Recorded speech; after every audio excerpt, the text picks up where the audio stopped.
Hello everyone and welcome back to Craft with Katy. I'm Katy and in today's video I'm going to be showing you some tips on how you can colour in with your pens, pencils and crayons at home, and I'm going to be colouring in this poster that I made of my little mouse Charlie, and he is showing us all how important it is to wash our hands.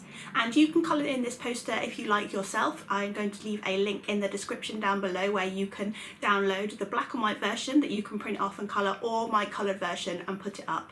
So let's get on with it, shall we? So my first tip for you is to colour in small circular motions, and this doesn't matter if you're using pencils, crayons or felt tip pens.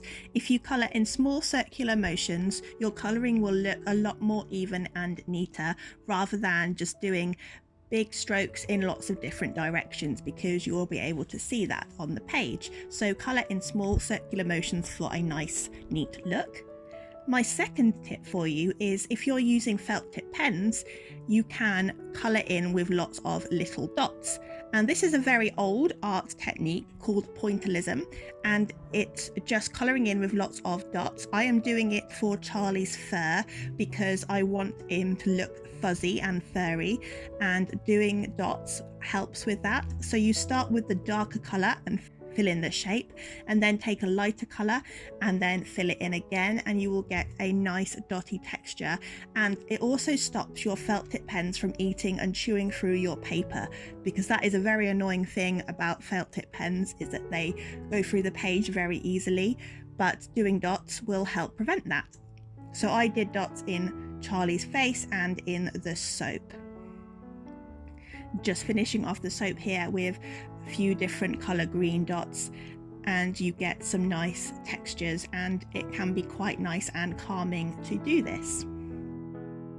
So my next tip for you is to mix your colours when you are colouring in, and you can do this with two shades of the same colour. So for Charlie's dungarees, I am mixing a lighter blue with a darker blue to make it look a little bit more interesting and to make it look a little bit less flat. I'm not doing any shading, I'm not working out where the shadows are, I am just blending the two colours together like this. And you can do this with two different colours as well as two colours of the same shade, but just be careful not to mix too many colours together, as you might end up with a bit of a muddy look and the colour will just look very confusing and it will just disappear and look a bit muddy. So just be careful, but you can definitely experiment mixing your shades. So the next tip I have for you, we have already coloured in with dots, now we're going to colour in with lines. And for the tap, I am following the lines of the shape, so we have a spiral in the middle to make it look more like a sphere. And for the tap pipe, I followed the direction where the tap is going and the direction that the water is coming out. And that just makes it look a little bit more 3D, as we are following the shape and making it look like the shape, so the eye makes it look 3D.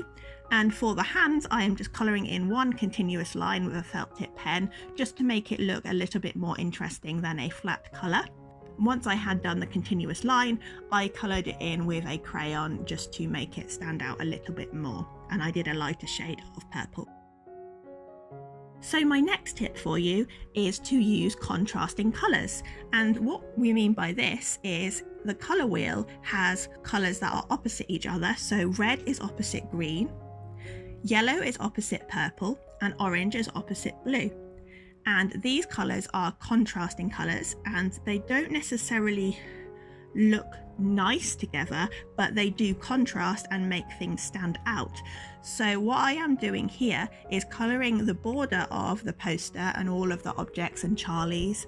I am colouring that in a red colour, and then I am colouring in the text, the border of the text, with a green, because that is opposite red on the colour wheel, and that will then make the text stand out because it is in contrast. And I wanted to do this because the text is probably the most important part of the poster, and I want people to see the text that says wash your hands, and your eye is drawn to it because the green is in contrast to the red, which is most of the background.